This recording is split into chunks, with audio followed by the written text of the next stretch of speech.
Ó, o Concílio de Nicéia, condenação dos evangelhos apócrifos. Vamos ver o que esse texto aqui tá falando. E eu vou comentando com vocês, né? Porque aí gerou muita especulação a partir daí, né? Salve, Girão, Gui.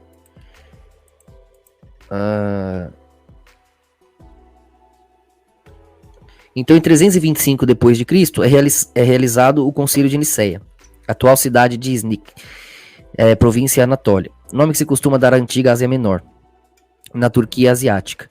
A Turquia é um país euroasiático, constituído por uma pequena parte europeia, a Trácia, e uma grande parte asiática, a Anatólia. Este foi o primeiro concílio ecumênico da Igreja, convocado pelo imperador Flávio Valérios Constantinos, de 285 a 337 depois de Cristo, né? Viveu. Filho de Constâncio I, quando seu pai morreu em 306, Constantino passou a exercer a autoridade suprema na Bretanha, Gália, né, atual França, e Espanha. Aos poucos, foi assumindo o controle de todo o Império Romano. Desde Lúcio Domício Aureliano, 270 a 275 depois de Cristo, tá dando pra ver aí, tranquilo, né? E salve. Obrigado, Arlete, pela ajuda, Deus te abençoe, brigadão. Amanda também, agradeço a vocês. Deus abençoe vocês pela ajuda aí. Converter energia, o trabalho em ajuda pro reino.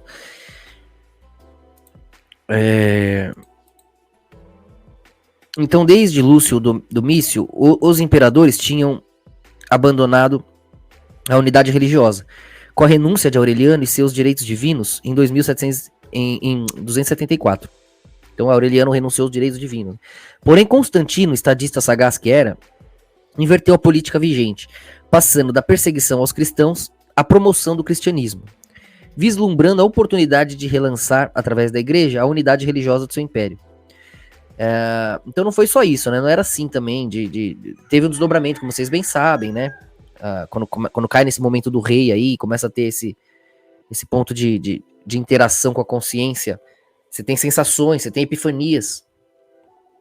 Vocês conhecem aí a história. Mas pra gente não deixar nada muito místico, tô analisando aqui a parte histórica e vamos ver. Se é que é possível, isso também é místico pra ignorância humana, né? Porque fato é fato, né? Então, contudo, durante todo o seu regime, não abriu mão de sua condição de sumo sacerdote do culto pagão do Sol Invictus. Tá vendo? Ele manteve ali, né? Até porque ele entendeu a questão messiânica, ele ligou as coisas. A questão messiânica, os romanos, eles sabiam da questão messiânica, eles sabiam que os judeus tinham matado o Messias.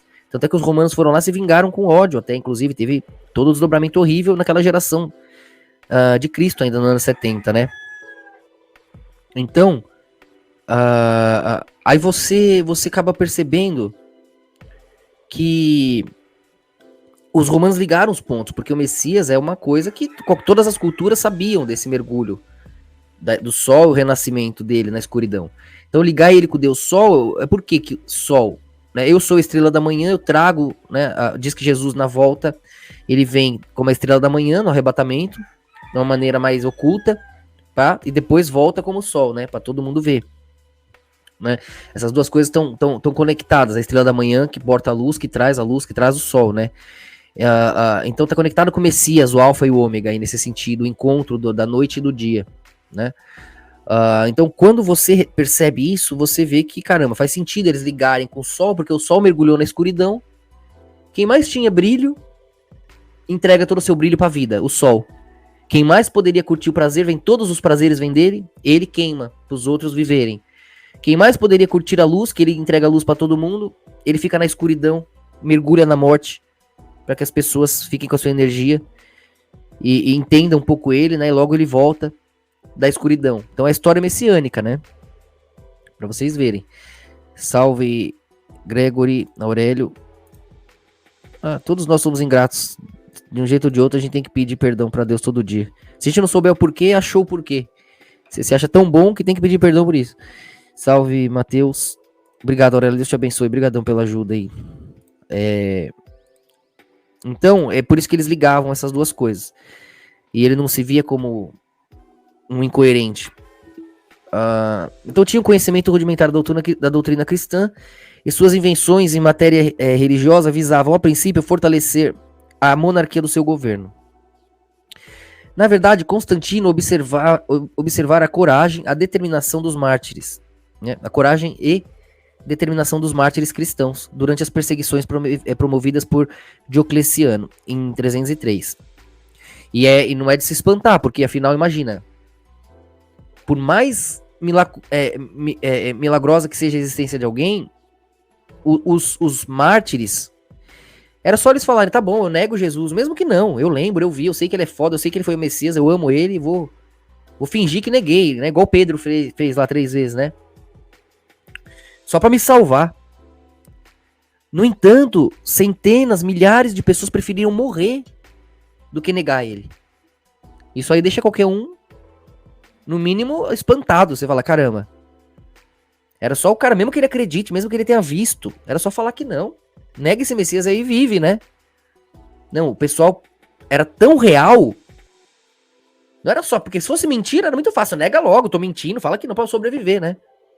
Então era óbvio que se fosse mentira, era fácil se livrar.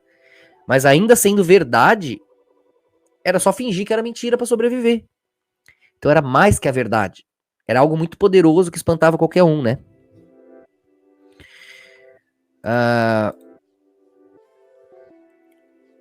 Então aí você vê...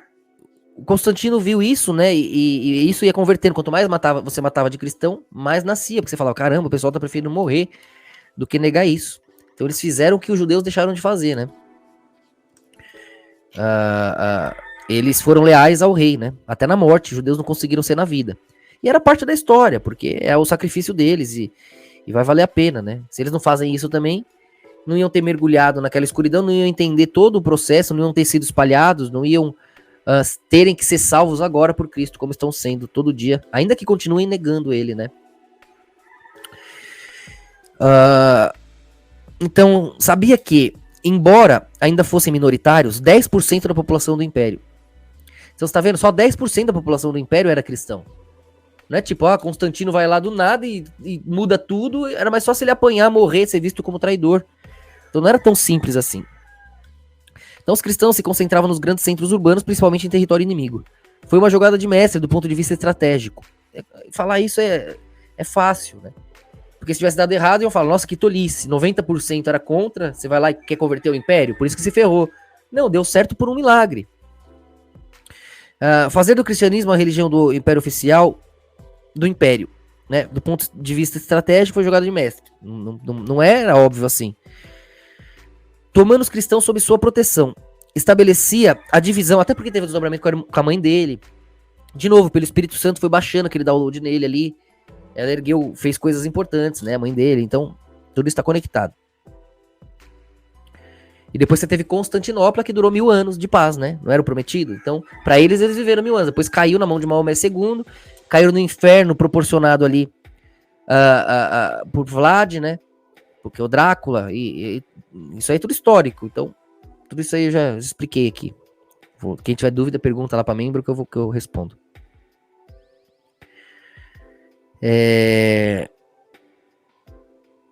Então, em 325, já como soberano único, convocou mais de 300 bispos ao concílio de Nicéia. Constantino visava dotar a igreja de uma doutrina padrão, pois as divisões dentro da nova religião que nascia ameaçavam sua autoridade e domínio. E também pareceria incoerência, né? Porque religião é essa que cada um fala uma coisa, cada um acredita numa coisa, né? Não vai ter o poder de coesão necessário para abocanhar tudo.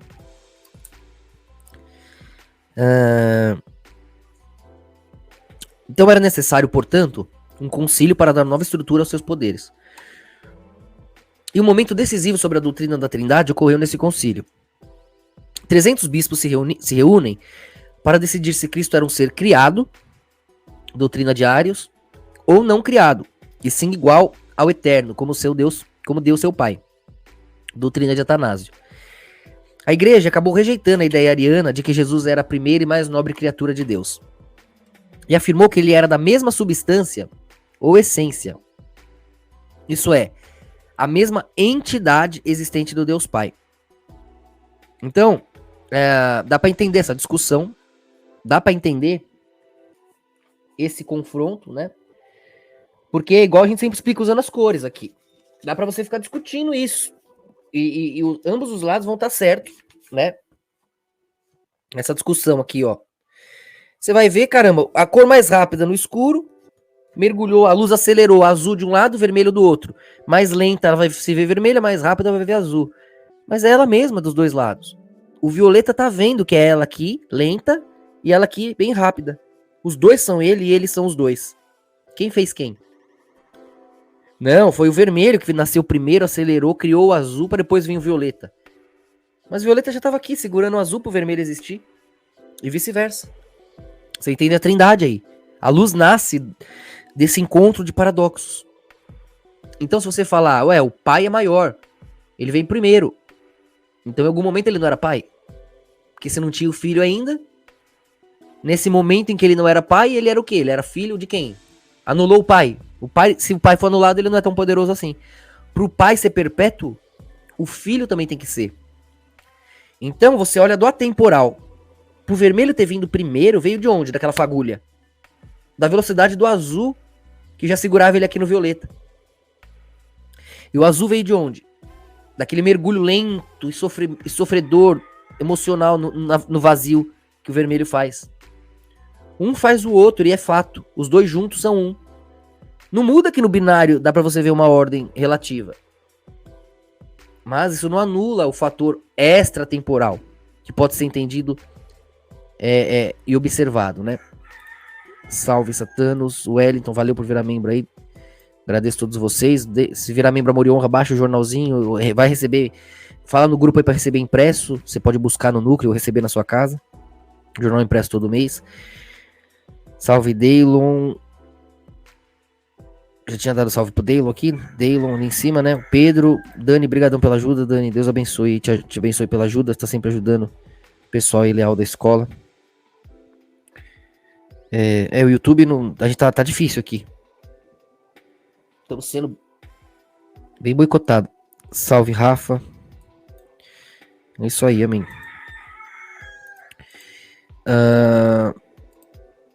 Então, continuando.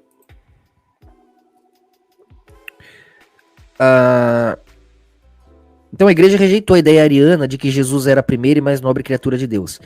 E afirmou que ele era da mesma substância ou essência, isso é, a mesma entidade existente do Pai. Assim, segundo a conclusão desse concílio, há somente um Deus, não dois. A distância, isso aí então, quer dizer, isso também reforçou a ideia do monoteísmo, porque se falassem Jesus é um e Deus Pai é outro, é como se tivesse dois deuses e aí a gente ia ter que parar de adorar um, ou seríamos politeístas, né? Então, ao entender que as três pontas do triângulo são três diferentes, mas uma no mesmo triângulo, ao entender que sim, o vermelho acelera, fica laranja, fica amarelo, fica verde, fica azul, então um vem depois do outro, olhando binariamente. Mas no atemporal, esse azul já estava aqui no violeta, lançando o vermelho. Então, Deus inclui o atemporal, né? O extratempo. Então, a distância entre pai e filho está dentro da unidade divina. E aí vai incluir o Espírito Santo, a plataforma entre um lado e outro. Que, frente ao paradoxo, precisa contar com a jornada para não ficar incoerente. Correto? Pensa sobre isso.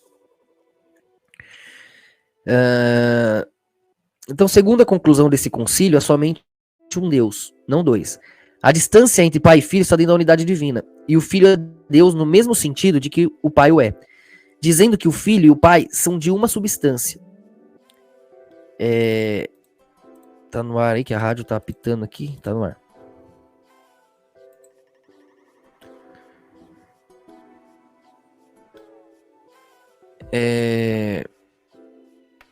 E que o filho é gerado, o único gerado ou unigênito. Tá em João lá, 1, 14, 18, 13, 16, 18. Em notas do texto, mas não feito, né? O credo niceno estabelece a divindade do homem da Galileia. Embora essa conclusão não tenha sido unânime, os bispos que discordaram foram simplesmente perseguidos e exilados. Com a subida da igreja ao poder, discussões doutrinárias passaram a ser tratadas como questões de Estado. E na controvérsia ariana, colocava-se um obstáculo grande à realização da ideia de Constantino de um império universal que deveria ser alcançado com a uniformidade da adoração divina.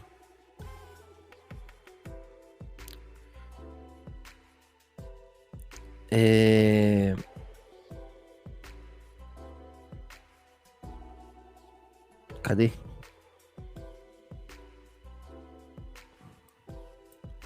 Esse meu scroll aqui do mouse tá uma porcaria.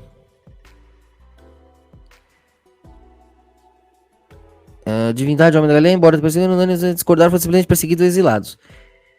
Então, com a subida da igreja ao poder, o concílio foi aberto formalmente a 20 de maio, na estrutura central do Palácio Imperial, ocupando-se com discussões preparatórias na questão ariana, em que Ários, com alguns seguidores, em especial Eusébio, de Nicomédia, Teógenes de Nice e Mares de Chalcedon, né, o Chalcedon, parecem ter sido os principais líderes.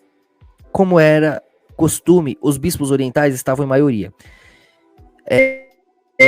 Na primeira linha de influência hierárquica estavam 3 arcebispos: Alexandre, de Alexandria, Eustáquio, de Antioquia e Macário, de Jerusalém, bem como Eusébio de Nicomédia e Eusébio de Cesareia.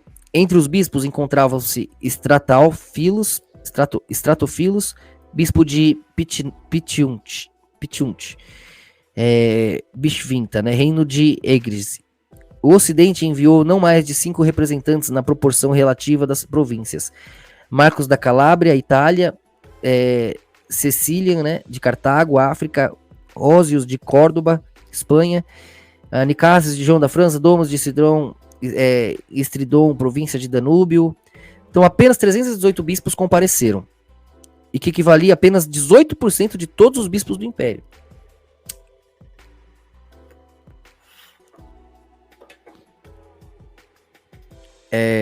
O cara tinha bispo, hein? Dos 318, poucos eram da parte ocidental do domínio de Constantino, tornando a votação no mínimo tendenciosa. Assim, tendo os bispos orientais como maioria a seu favor, Constantino aprovaria com facilidade tudo aquilo que fosse do seu interesse. Cara, se 90% do império não era cristão, não era simples assim. As sessões regulares, no entanto, começaram somente com a chegada do imperador, após Constantino ter explicitamente ordenado o curso das negociações. Ele confiou o controle dos procedimentos a uma comissão designada por ele mesmo, consistindo provavelmente nos participantes mais proeminentes desse corpo. O imperador manipulou, pressionou e ameaçou os participantes do concílio para garantir que votariam no que ele acreditava, e não em algum consenso a que os bispos chegassem. Não faz sentido também, porque se ele mesmo, o motivo foi ver tantos mártires se entregando, para ele era normal. Ninguém ia escolher por interesse algo sobre a fé, né? Tanto é que ele exilou, não matou. Não era simples assim, ele tava levando a sério a coisa, até porque a mãe dele também levava bem a sério.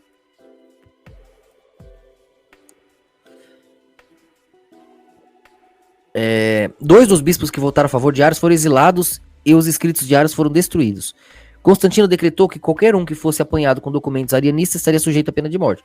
Nem o próprio cara ele matou, né? Então, era fácil eliminar o cara, ele só exilou, né? Também é fácil, os caras também demonizam pra caramba.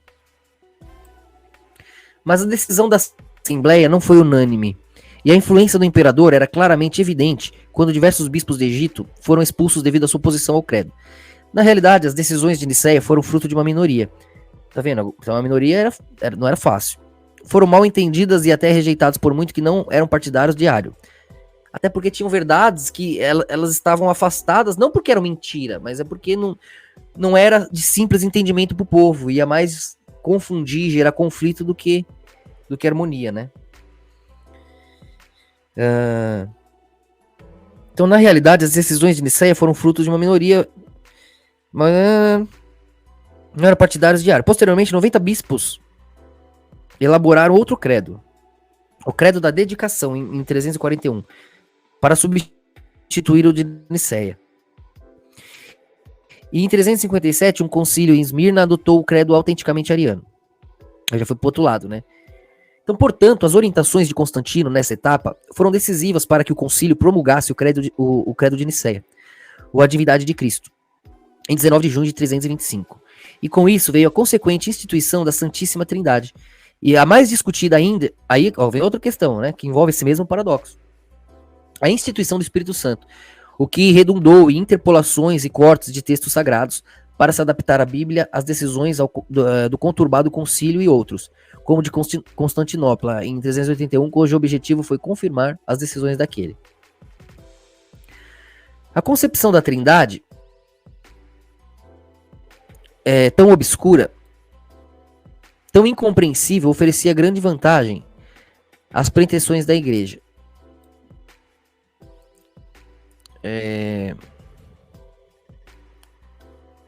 Permitia-lhe fazer de Jesus Cristo um Deus. Conferia a Jesus, que ele chama